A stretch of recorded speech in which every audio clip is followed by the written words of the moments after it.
Hello everyone, tarot with M Singh में ma'am Singh आप सभी का बहुत बहुत स्वागत करती हूँ। हमेशा की तरह शुक्रवार को मैं आ गई हूँ आपके लिए कमिंग 36 आवर्स की एनर्जी रीडिंग के साथ। इस रीडिंग में हम देखते हैं कि क्या अगले 36 घंटे में ब्लेसिंग्स हैं, क्या वार्निंग्स हैं, क्या आपको करना है, क्या आपको नहीं करना है।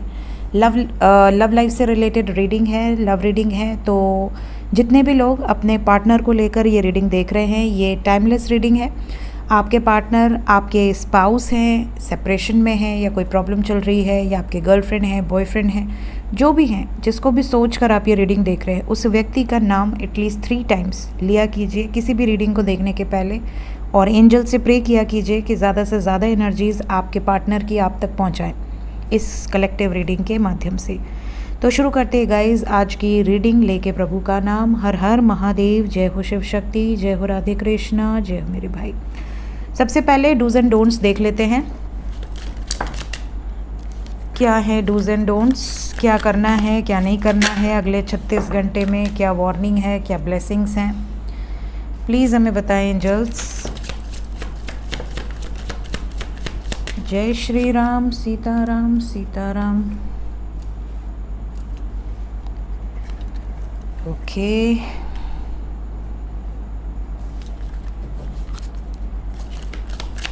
1 2 3 4 5 कार्ड और दें। Dos and don'ts. Bottom of the deck है समय। ठीक है, समय समय समय समय इज़ वेरी इंपॉर्टेंट गाइस, समय इज़ वेरी इंपॉर्टेंट। ओके, तो क्या करना है, क्या नहीं करना है, एक एक करके बताती हूँ। सबसे पहले यहाँ पर क्या नहीं करना है वो बताती हूँ, ठीक है। तो सबसे पहली चीज़ जो यहाँ पर दिख रही है वो ये है कि टॉक्सिक बातें नहीं बोलनी है, ठीक है। आपके ज़ुबान से ऐसे कड़वे शब्द जो जहर की तरह होते हैं वो नहीं निकलने चाहिए। अगर आप कांटेक्ट में हैं तो इस बात का स्पेशली ध्यान दीजिएगा, क्योंकि जो नो कांटेक्ट में है वो क्या ही कड़वे शब्द निकालेंगे, क्योंकि उनकी बात ही नहीं हो रही। बट हाँ, जो कभी कभी नो कांटेक्ट में होते हैं वो डिवाइन के सामने कड़वे शब्द निकालते हैं, जहर उगलते हैं अपने पार्टनर के लिए कि उसने मुझे धोखा दिया तो प्रभु उसको उसका कर्मा मिले, उसको दंड मिले, उसको ये हो वो हो, उसको भी रियलाइज़ हो। तो देखिए, कई बार क्या होता है ना कि हम नहीं जानते कि हमने प्रारब्ध में उसके साथ क्या किया है, हमारा उसके साथ क्या लेन देन था। तो जब हम किसी को कर्स करते हैं ना, जाने अनजाने, गुस्से में, फ्रस्ट्रेशन में, दुखी होकर, कमज़ोर फील करते हैं, तो हम किसी को कर्स करते हैं। जब हम कर्स करते हैं तो हम एक नया कर्मा क्रिएट कर देते हैं, क्योंकि हमारा हिसाब किताब क्लियर हो चुका है कि नहीं हुआ, हमें कोई आइडिया नहीं है। ऐसे में जब हम किसी को कर्स करते हैं तो वो हम अपनी एक साइकिल और क्रिएट कर देते हैं। तो फिर अब क्योंकि हमने कर्स किया तो अब हमें अगला जन्म लेना होगा, इस जन्म में नहीं हो पाया तो अगले जन्म में आके हम बदला लेंगे, हम उसको धोखा देंगे, हम उसके साथ वो चीज़ें करेंगे, क्योंकि आपको ही करना है, कोई और नहीं आएगा आपके संति बदला लेने के लिए। तो ये कार्मिक साइकिल क्रिएट हो जाती है। तो यहाँ पर आपको एंजल्स कह रहे हैं कि अगले 36 घंटे में कुछ लोगों को गुस्सा आ सकता है, कुछ लोगों को बहुत ज़्यादा मन करेगा कि अपने पार्टनर को कुछ कर्स करें, कुछ अपशब्द आप अपने पर्सन को बोल सकते हैं डायरेक्टली और इनडायरेक्टली। तो ये नहीं करना है, ठीक है, ये आपको मना किया जा रहा है। दूसरी चीज़, कुछ लोग ऐसे हैं जो थर्ड पार्टी को एक तरह से ये सोचते हैं कि उसने, थर्ड पार्टी ने किसी तरह का जहर घोला है आप दोनों के रिश्ते में। मींस आपके फैमिली में कोई हो सकता है, उनकी फैमिली में कोई हो सकता है, कोई आउटसाइडर हो सकता है या हो सकती है। तो कहीं ना कहीं आपको किसी पर शक है, जिस पर आपको ऐसा लगता है अरे उसने कोई काला जादू कर दिया है, या उसने कोई स्पेल कर दिया है, या उसने कुछ मैनिपुलेट किया है, मेरे पार्टनर का बिहेवियर अचानक से बदल गया, पहले तो ऐसे नहीं थे, अचानक से चेंज हो गया बिहेवियर, अचानक से पलट गए। तो ये जो चीज़ें हैं आपके मन में शक पैदा करती हैं कि कहीं किसी ने कुछ कर करा तो नहीं दिया है। तो ये भी आपको नहीं करना है, बिकॉज पॉसिबिलिटी है कि ऐसा कुछ ना हो और आप नेगेटिव चीज़ें सोच रहे हैं और वो चीज़ें डायरेक्टली और इनडायरेक्टली आप मैनिफेस्ट कर रहे हैं। तो ये आपको नहीं करना है, ये 2 चीज़ नहीं करनी है। तीसरी चीज़, यहाँ पर कुछ लोग ऐसे होंगे जिन्हें इन्हीं 36 घंटों में ऐसे व्यक्तियों के दर्शन होंगे स्वप्न के माध्यम से, जो कि जो डाइड है, मतलब मर चुके हैं, उनकी मृत्यु हो चुकी है।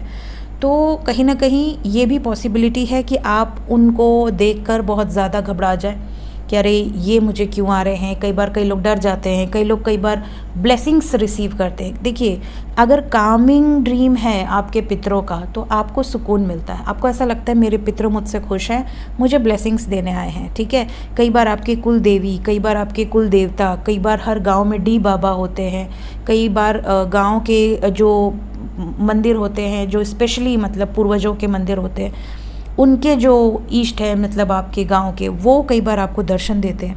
तो कई बार ऐसी सिचुएशन क्रिएट हो सकती है कि आप उनके साथ में आपको कोई मैसेज रिसीव हो आपकी लव लाइफ या मैरिड लाइफ से रिलेटेड, कि वो आपसे नाराज़ हैं, इस वजह से आपकी मैरिड लाइफ या लव लाइफ में प्रॉब्लम आ रही है, या वो आपसे खुश हैं, आने वाले समय में चीज़ें बदल जाएंगी।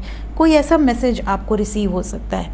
कुछ लोगों के लिए ये भी कहा जा रहा है कि आपके पार्टनर की ज़िंदगी में किसी की मृत्यु हुई है, मतलब पॉसिबिलिटी है कि आप दोनों में से किसी की लाइफ में कोई सडनली चला गया है और अब आपको ऐसा लग रहा है कि यार उसके जाने के बाद से हमारे रिश्ते पर बहुत बैड इफ़ेक्ट पड़ा है। जैसे फॉर एग्जांपल आप किसी से बहुत प्रेम करते हैं, आपकी फैमिली उनकी फैमिली बात करने वाली थी, तब से किसी की फैमिली में किसी एक की मृत्यु हो गई, may be father, may be mother, may be कोई अनवांटेड इवेंट हो गया, उसके बाद सडनली सामने वाला बदल गया या आपके घर में लोग बदल गए, तो रिश्ता ख़राब हो गया कि पहले तो सब कुछ ठीक था, अचानक से ये हुआ और अचानक से सब कुछ बदल गया, अब वो मुझे दूरियां बना रहा है या बना रही है। तो इस तरह के भी कोई इवेंट्स अगर किसी के साथ हुए हैं तो उनको जज मत कीजिए, अभी पेशेंस रखिए, सब्र रखिए, थोड़ा समय दीजिए, उन पर भरोसा रखिए और कोशिश करिए कि अगर वो आपके साथ थोड़ा सा अलग बिहेव कर रहे हैं तो आप भी दूर हो जाए, तब तक दूर रहें जब तक उनको रियलाइज़ ना हो जाए, ठीक है।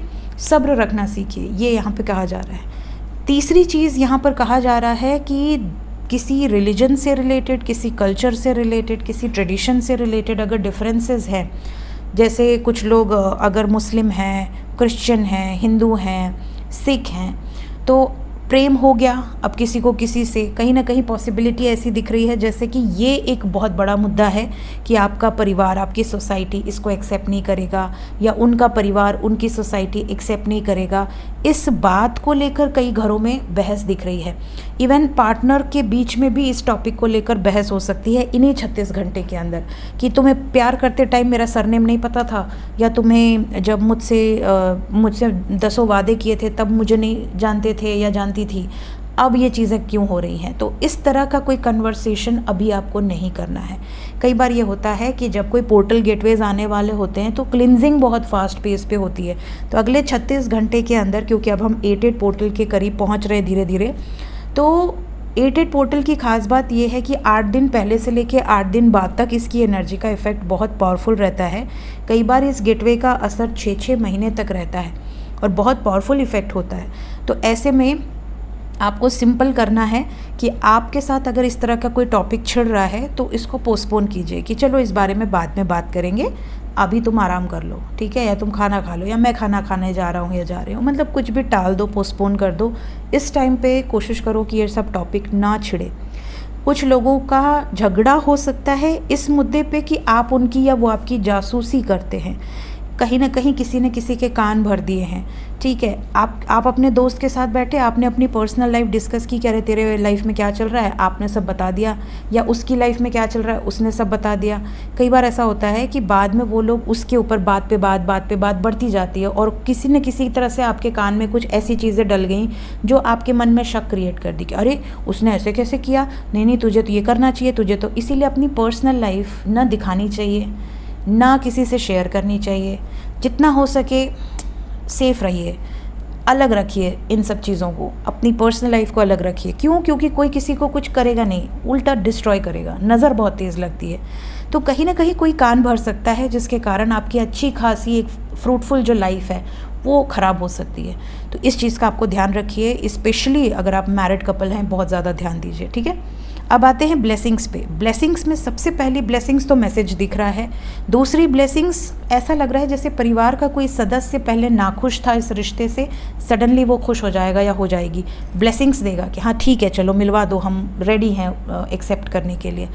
चौथी यहाँ पे गुड न्यूज़ है पैसे से रिलेटेड, जैसे सडनली आपके पार्टनर आपको ये गुड न्यूज़ दे दें या आप ये गुड न्यूज़ दें उनको कि यार मेरी नौकरी लग गई, या मेरा प्रमोशन हो गया, या मेरी बिज़नेस चल पड़े, अच्छा खासा चल रहा है, प्रॉफिट आ रहा है, मतलब कोई ना कोई ब्लेसिंग्स, कोई ना कोई good news because fish represent good news, ठीक है, fish represent money, fish represent positivity, fish represent connection, soul connections.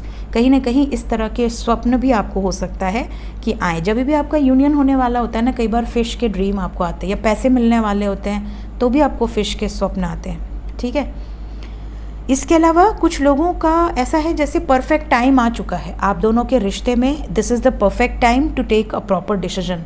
तो सडनली हो सकता है कि वो आपको प्रपोज कर दें, या वो आपको रिजेक्ट कर दें, या वो आपको कुछ ऐसा बोल दें जिससे कि आपको ऐसा लगे कि वाह, इसी पल का तो इंतज़ार था। तो this is the perfect time कुछ लोगों के लिए। और लास्ट है यहाँ पर कुछ लोगों का पॉसिबिलिटी है कि आप अपने पर्सन के साथ इन्हीं 36 घंटों में मिल सकते हैं, कहीं लंच डेट, डिनर डेट, कहीं पे आप डेट पे जा सकते हैं, कोई अच्छा मेमोरी क्रिएट कर सकते हैं। ये भी ब्लेसिंग्स यहाँ पर दिख रही है। सो ये थी गाइस कमिंग 36 आवर्स की डूज एंड डोंट्स की रीडिंग। होप आपको इस रीडिंग से गाइडेंस मिली हो अगले 36 घंटे के लिए। टाइमलेस रीडिंग है, तो जब आपके सामने अचानक से पॉपअप हो जाए आप समझ जाना कि ये आपके लिए है, कुछ ना कुछ मैसेज आपके लिए इसमें मिलेगा। मिलते हैं नेक्स्ट रीडिंग में, till then take care, bye bye.